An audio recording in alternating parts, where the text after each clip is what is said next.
So, What's up? How's your Wednesday? it's a busy one, man.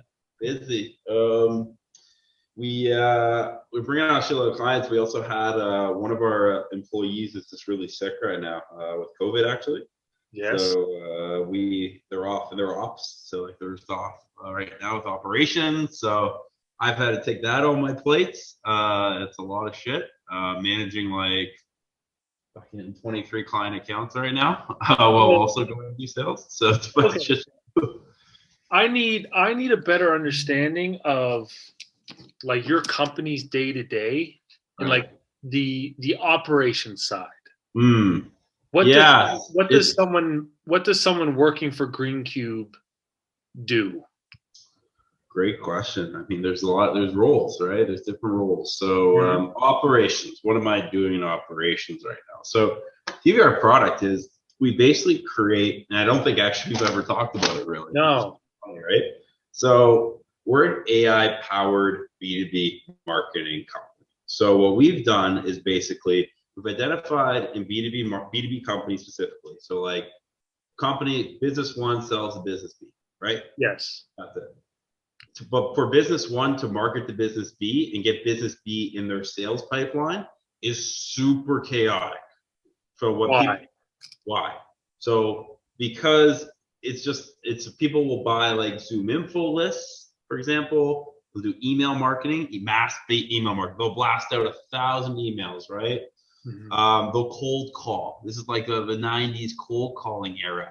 Then the 2000s hit and basically social media started coming into place, and everyone went like, oh, I got to develop my inbound channels and create content and get people to click on my stuff and go to my website and fill out a form. Right. Inbound demand generation, right? So really what's happened now is that people don't know what the fuck to do in B2B marketing, right? I'm gonna blast out everyone on email, I'm gonna cold call people. Okay, damn, I need to build my social channels, I need to put content out there, I gotta do webinars, I gotta do seminars. No one knows like what it's nuts, right? Sure. What also makes happen with that is people have spent millions of dollars on marketing and nothing's come out of it, right? There is such a negative connectivity, especially amongst like salespeople and co-founders and people like this, like that marketing is looked at as an expense. It's a cost to your company. But what we're doing is actually we're making it a revenue generator for your company. So what we do is we sit with the sales team and the marketing team and go, well, who's your exact target audience? Like if you had to fill out an ICP, an ideal customer profile, who is that? And then some people go like, well, in big decent sized company go, fuck, we don't really know. Like we have a lot of different people in different areas. I said, okay, what are consistencies across revenue? What are consistencies across employee size? What are consistencies across industry? That gives us like one bucket, right? With 3 buckets of AI. So that's bucket one, create the best ICP target audience for your sales team to go out and sell, right? Okay. We create that. And what are the factors that go into creating that one bucket? Demographic makeup, geographic makeup, area, and then we also added our own unique spin, which is personality and psychographic analysis. So let's divvy that up. And so bucket one, let's talk about it. Demographic makeup, who you are a person, what's your job title, what company you're part of, industry size, number of employees, how much money you guys make on an annual recurring basis, like all these different demographic makeups, right? Geography, where are you located? Where are you located as a person, and where is your company located, right? Sure. Very important. And then what we've done is taken it one step further is go, well, shit, what Tristan puts out to the world through natural language processing, which is basically just a fancy word for saying, I analyze the text that you put out there in your tweets or on your LinkedIn profile to deduce whether you're an extrovert, introvert, open to receiving communication. We've done that, and we figured out that data for 90+ million business professionals across Twitter and LinkedIn. Our own database, all publicly available data. Big thing, right? Data privacy right now, you can't buy from Zoom Info, but can't pull a Zoom Info list because shit, I didn't opt in that fucking email that I signed up for that for that webinar one time and I put my email in. Now you're taking my info and you're selling it. Yeah. Right? Issue. Cookies, right? Cookies, inbound demand generation strategy. Well, I'm not opting into cookies, or cookies are getting thrown out the window in 3 months, right? So what we've done is we got like a 15 to 18 month head start on everybody, because we took the findings and created this data set. But then what we said was, shit, we're going to use AI intelligence to then create these 3 buckets off of this 90 million database. Bucket 1, target audience, like we just talked about, right? For each client, every client has a specific target audience. We pull off the 9+ million, use AI to create the most purest, best people that your salespeople can jump on a call with and ultimately close. 1. 2, messaging. We actually go and craft messaging with our whole marketing team here, because the message that you send to an account executive is going to be different than the message you send to a chief revenue officer or CEO, because it's all different perspective.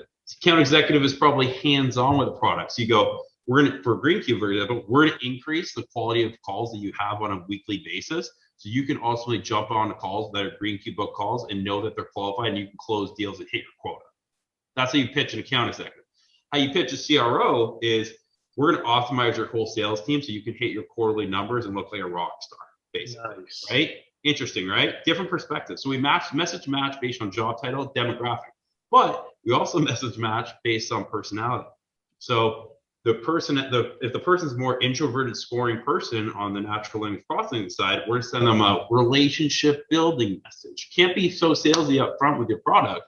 Hey, so we're both in the same industry, would love to chat, really interested in learning a little bit more about you, right? Introverted message.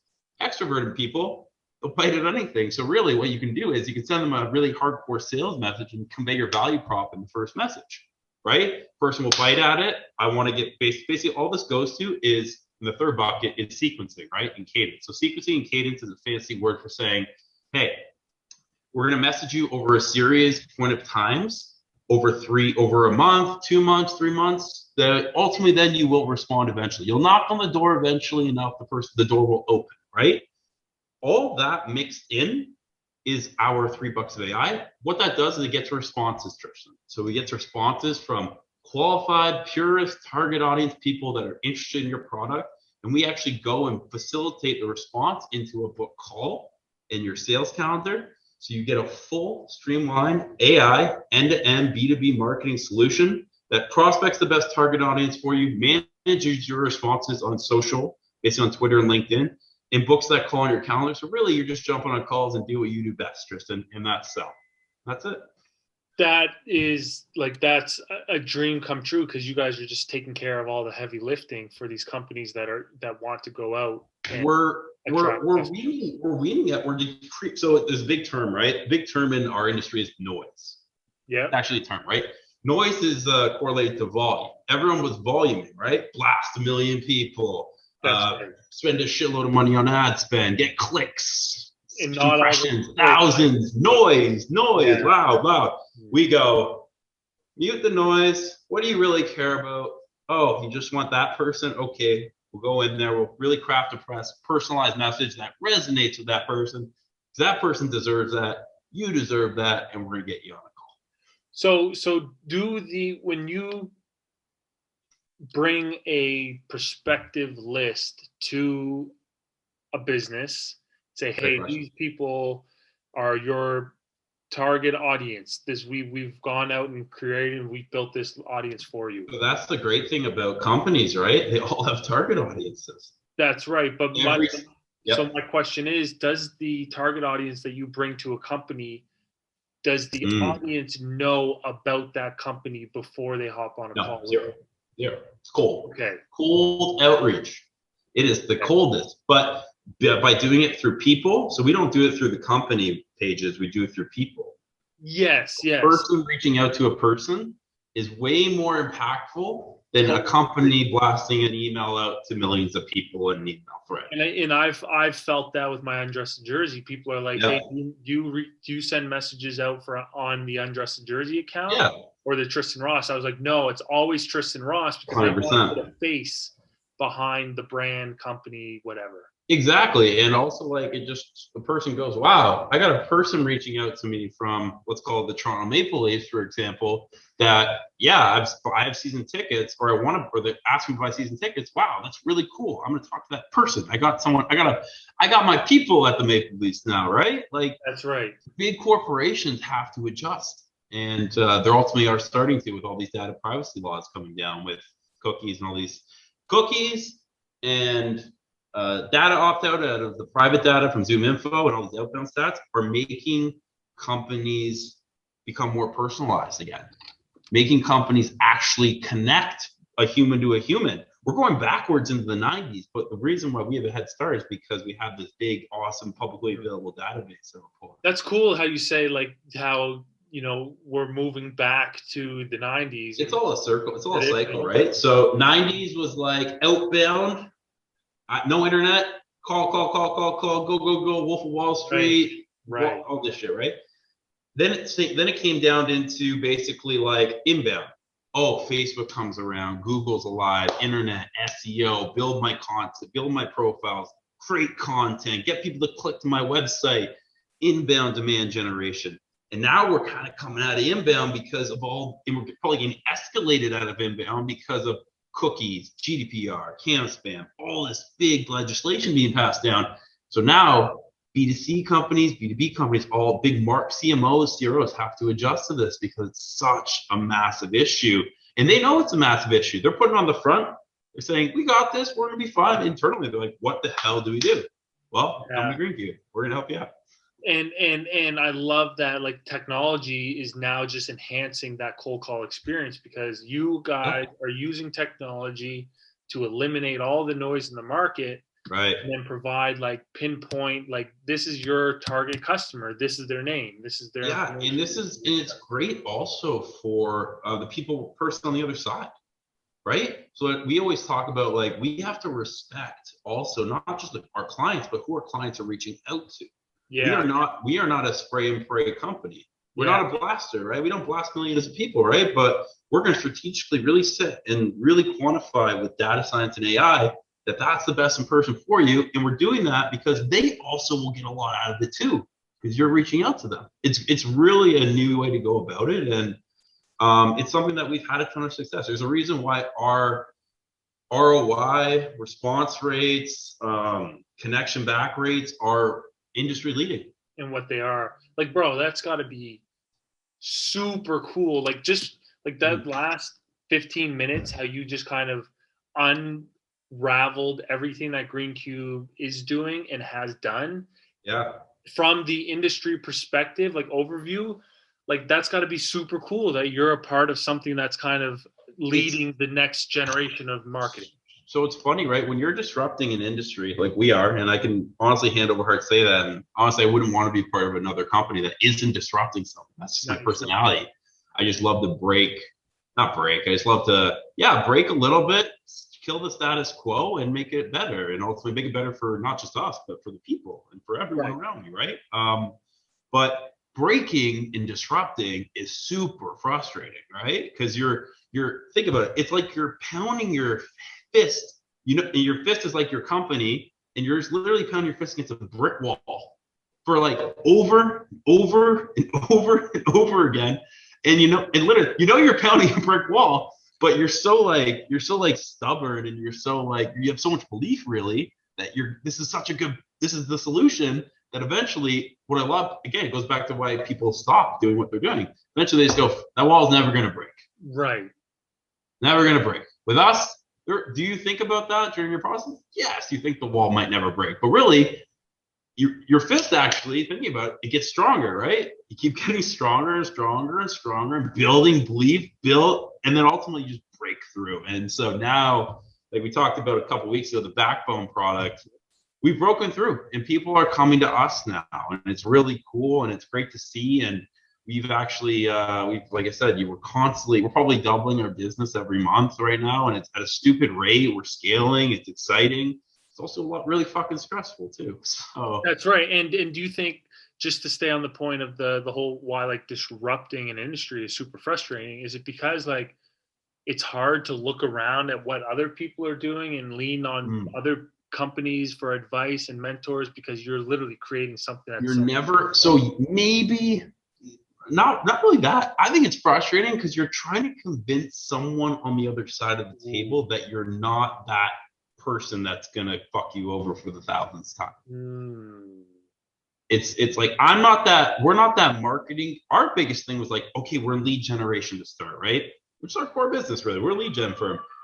But we can't say that we're a lead gen firm because the market perception or CMOs or CEOs perception of lead gen sucks, fraud, people blast out. This is brutal. I've used so many different software, it doesn't work, right? So then we kept trying to change how we branded ourselves and what we said. Like we went from like AI lead generation to AI organic marketing to AI AR or marketing to AI powered B2B marketing, right? And so like it's funny, you're constantly trying to rebrand how you convey your message to just get in the door and talk to them. And then eventually, once you get in the door and talk, they go, okay, different, but I'm still skeptical. Different, but like I'm still skeptical about this. And then eventually, like you get one guy that tries it out, and you get 2, and then 4, and then 8, and then now you got case studies. Now you got a little bit of following, you got references. Okay, I can go, hey, I call up this guy. He's in your industry. He loves it, and ultimately they sign on.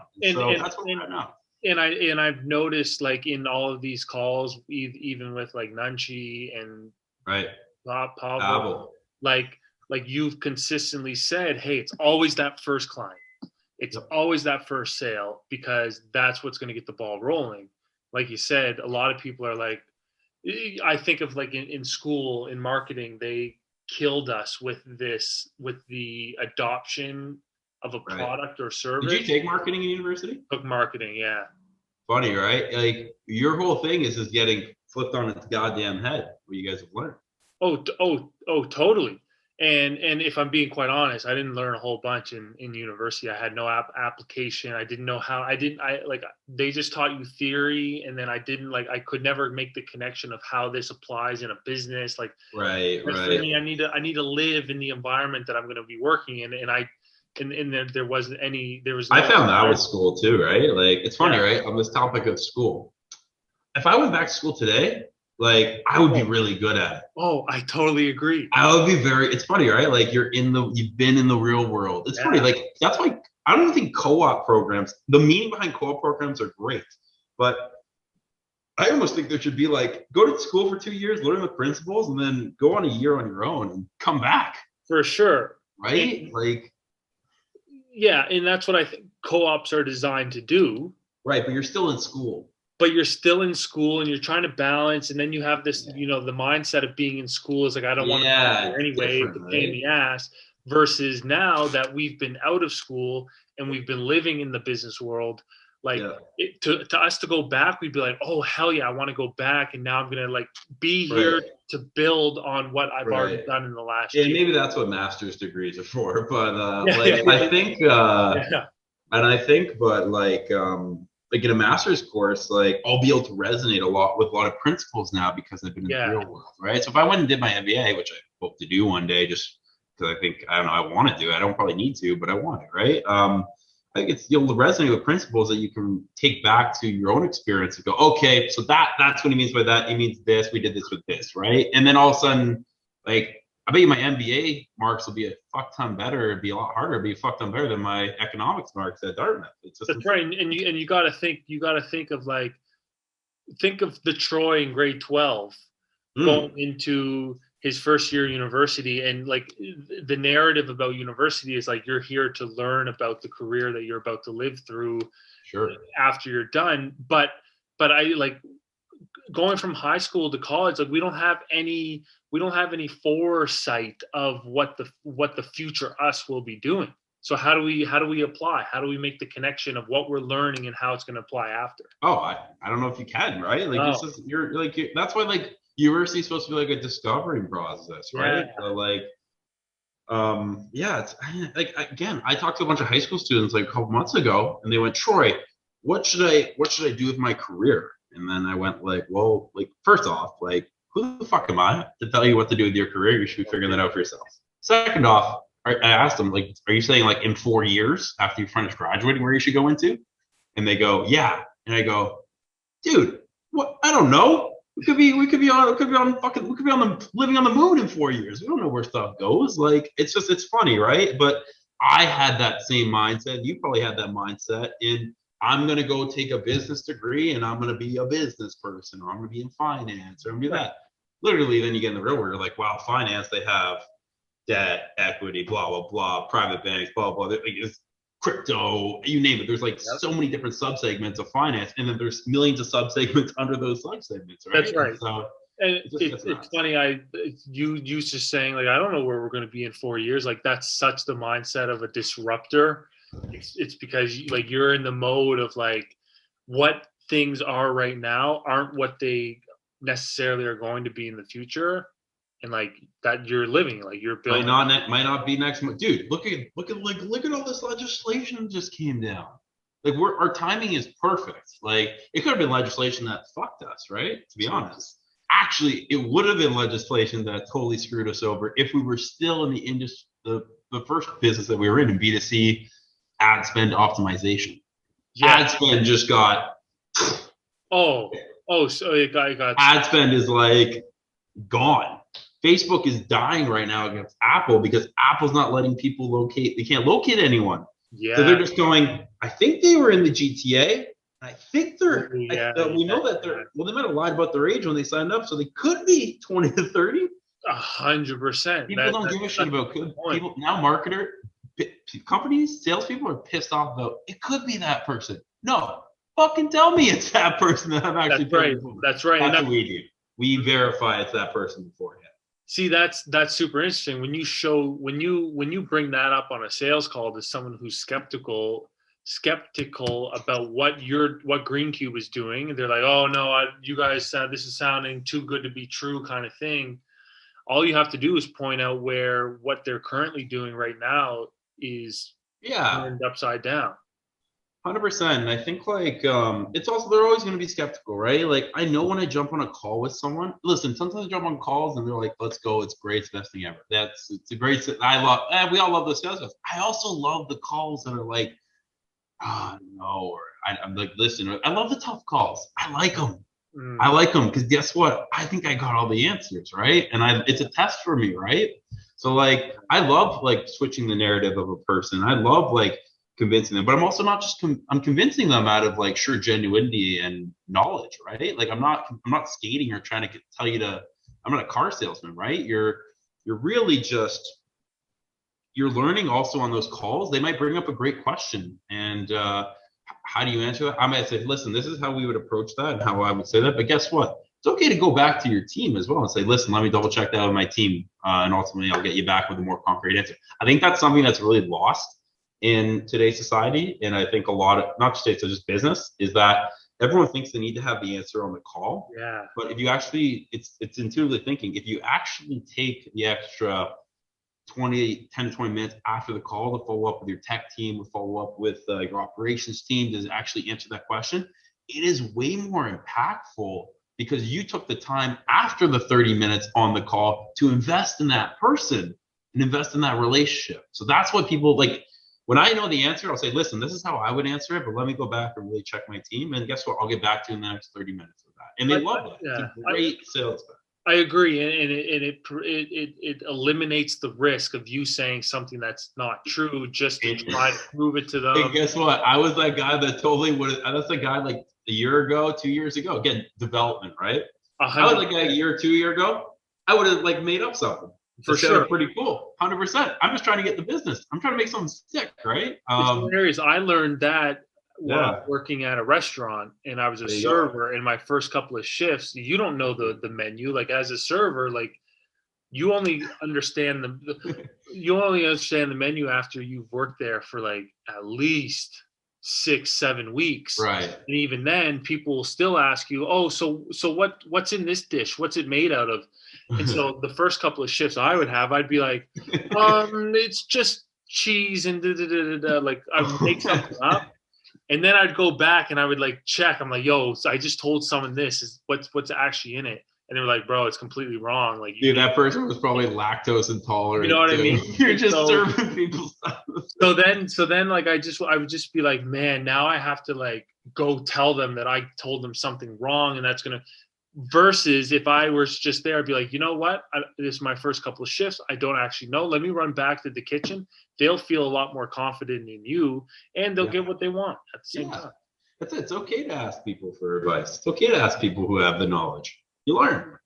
Totally, 100%. So on these sales calls, are you like you have sales reps, right? So they would do kind of thing, but like, are you jumping on sales calls by yourself? Like, Yeah, no, I was the lone salesperson. I think I was in charge of bringing new business, growing new business, finding our fit, figuring out the pitch, figuring out the branding, figuring out the pricing, figuring out the results. Like that's a huge process, right? And you're on the front lines dealing and eating shit every day during that process, right? You're stressed. You're like, damn, I want to just perform. I want us to just get there. And it's a process to get to that backbone. Now I can sit there and say, listen, we're going to give you 10 to 15 calls of quality people every single month. We might get you 20, might get you 25, but we know that every time when you jump on a call from Greencube, it's the most qualified person possible, and we take the time to do that. And ultimately, here's the ROI results from a 3-month period. Here's your ROI results compound over a 6, 9, 12-month period. As this thing optimizes and grows and gets better, we're going to give you advanced analytics. But all in all, really, to answer your question, Tristan, it's like I had to learn. I was also figuring out the product. We're navigating, right? You're just trying to figure out what sticks in the first one. Now, it was funny. I have one of my salespeople, D, who was on the Pavel call, right? D, we had a call with Pavel. We had to call one of his leads that he brought in. The guy was probably he's 45, 50, in finance, really had a way of doing things, and he did really well. And he built a great business in his way, right? And then ultimately he came to us. He called them, and I was on the call, and the guy was basically in such a no mindset, right? He's like, I'm so right. And then I kind of sat back and said, well, listen, you are right. You have 20, 30 years of domain expertise. We're not trying to disrupt that. We're actually trying to take that and give you the Iron Man suit to your basically knowledge. And really, it totally transitioned and pivoted the conversation. I'm like, well, how are you going to do that? So through AI, 3 buckets of AI. Oh, well, and let me ask you, what's your ideal investor profile? Because it was more of an IB investment bank. He goes, well, it's this. Great. Those are all parameters that we can work into our process and get to you. Pivoted the total call. He got off the call and he goes, you're the fucking prodigy, man. You're the fucking prodigy. And I was like, no, I've learned 8 shit for the last 6, 9 months to really get to this point, and just know how you not pivot a conversation or try to spin something, but just, hey, you're right. We're here to help you. That's it. Yeah, it's clearly defining what you're bringing to the table. But Troy, that what you just shared there, that's unbelievable communication skills. Right. It is that's having an understanding of how people think. For you to recognize that this guy wasn't going to change his mind. You don't have to recognize it, Tristan. You just feel it. Well, that's what I mean. That's that intuition.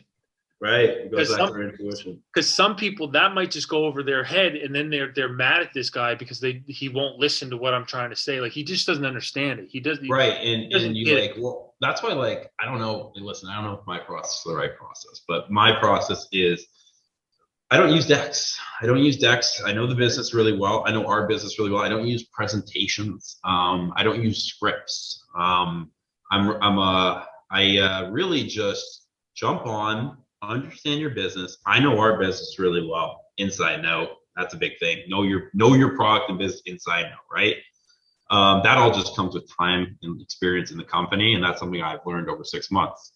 I really just try to understand what your goals are. And ultimately, I know if, again, going back to our product, if I'm jumping out with the CRO, VP of sales, that person, the target audience, I know we can help you. I know we can help you already. So really, it's just a matter of not me convincing you, but me actually showing you how I can help you through AI and technology with Greencube. Man, I love that. I like sales. It's not about just getting their contract. It's not just getting their money. It's just not getting. It's well, that will come, right? I mean, I did a big post about this, right? It was build companies to help people first. Right. And guess what? If you help people first and you solve their problems, they're going to pay for it. Yeah. And you have value. That was a big thing for me, though. I was always focused on the monetary value when we were first starting Greencube, contract size, number of contracts, this.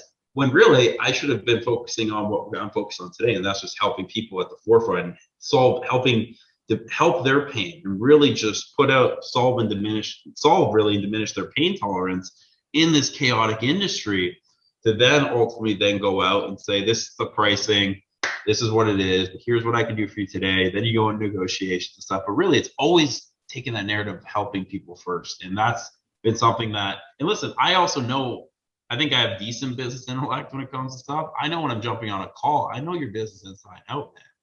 I probably know your target audience a lot better than you even know your right. That's yeah. huge. That's huge. That's big. And that comes like I scare people sometimes. Like I jump on calls and I go, so you're targeting like IT resource managers in cybersecurity at a 25 to 75 company size that are located in this city. Oh, would you guys go out? Would this be like a competitor to you guys? Would this be like your competitor? And they go, yeah. And I go, okay, cool. It's just because but that's just like, I built that up over 9 months of just jumping on calls with people, learning about the business. That's like 9 months of domain expertise, right? And that's living, breathing, and sleeping Exactly. You got to be so in it. If you're on the peripherals, that knowledge of like when you jumped on a call with someone back on September 17th, 2020, and it was a cybersecurity company, for example, still staying in that initiative. If you were just on there for the sake of being on the call, but you weren't present on the call and invested in that person, you're going to forget everything about that call. Oh, sure. You're going to forget everything. But if you jump on that call and you know, okay, this is what this company does, that's that person, you could rip off a company in our CRM. There's probably like 375 companies in our CRM that we've had calls with. Oh, name the company. I'll be able to tell you exactly what they do, who they target, person at that company, everything. Because I don't think that's like brilliance. I think that's just living the full day to day and being invested in this. And putting in the time and work and attention to detail. Right. Well, actually, I'm not really attention to detail, not in the sense of like inputting all the information into a sheet.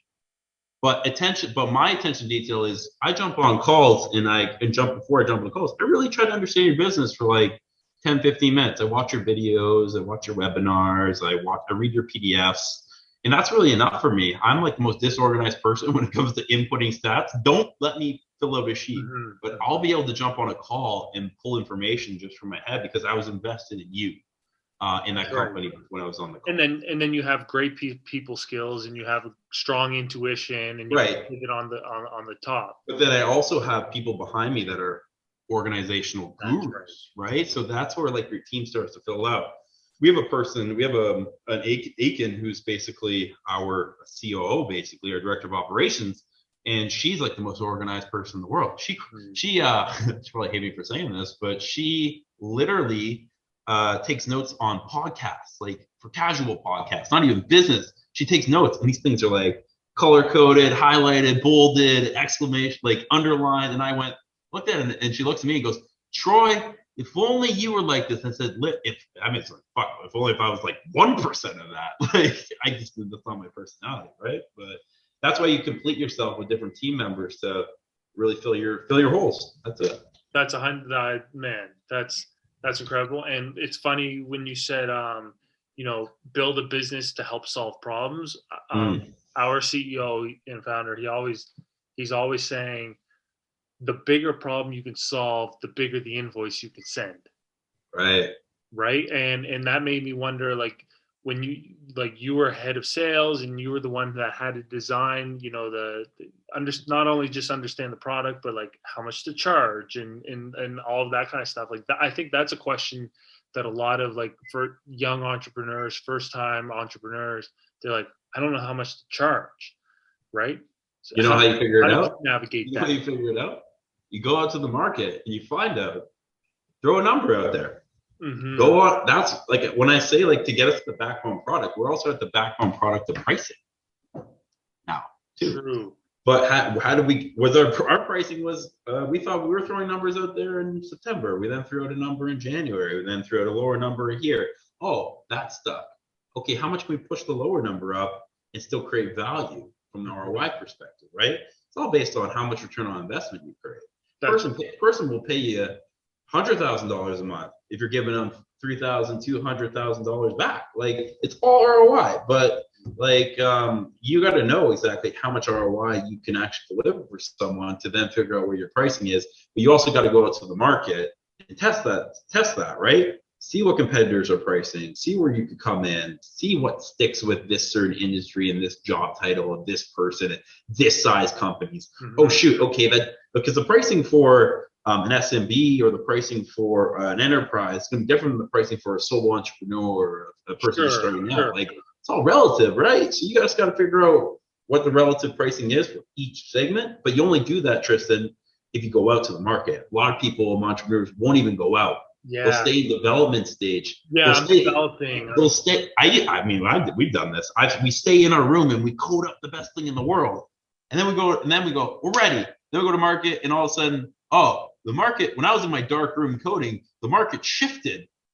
Right? Yeah. You got to constantly be like touching the market, staying up to date, tweaking, having some test clients, getting their feedback. Like you got to constantly engage with the marketplace, or you are going to die. It's just a fact. Like your company is not going to survive. And it's constantly collecting data and analyzing that data, because getting feedback. It's all feedback, and until you get out in the market, then you don't have any data. Well, you definitely don't have any personal data, which is going to be different. You can extract, and it's funny. Like I can't believe I'm saying it because it's like an inside joke for us when we're building like technology curriculum and like teaching people what data and stuff is. The big thing is like that keeps reoccurring. It's like data is the new oil.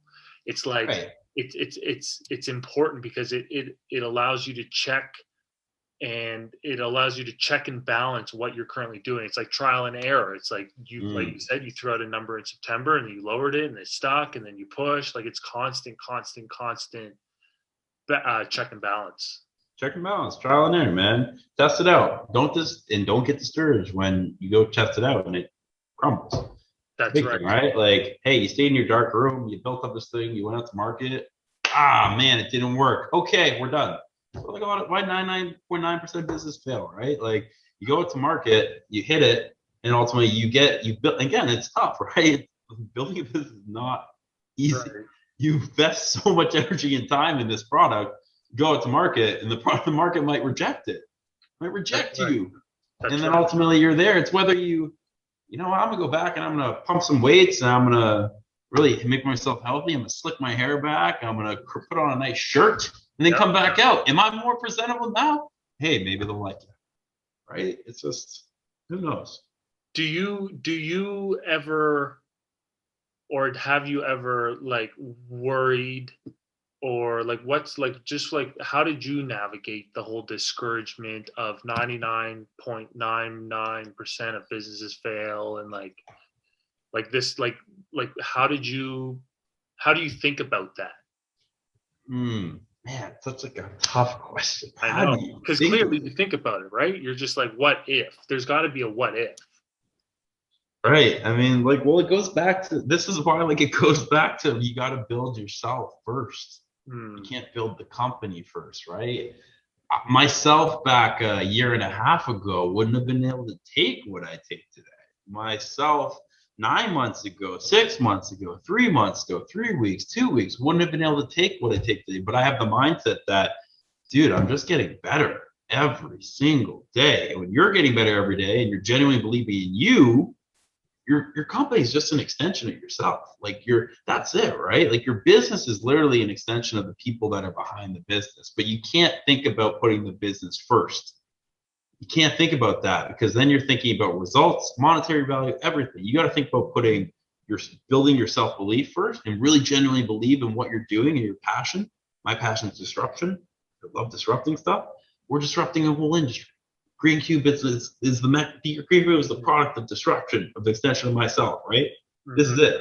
Like if I could extend my arm even more, Greencube would be going on for millennia, right? And that's it. Like MJ in Space Jam.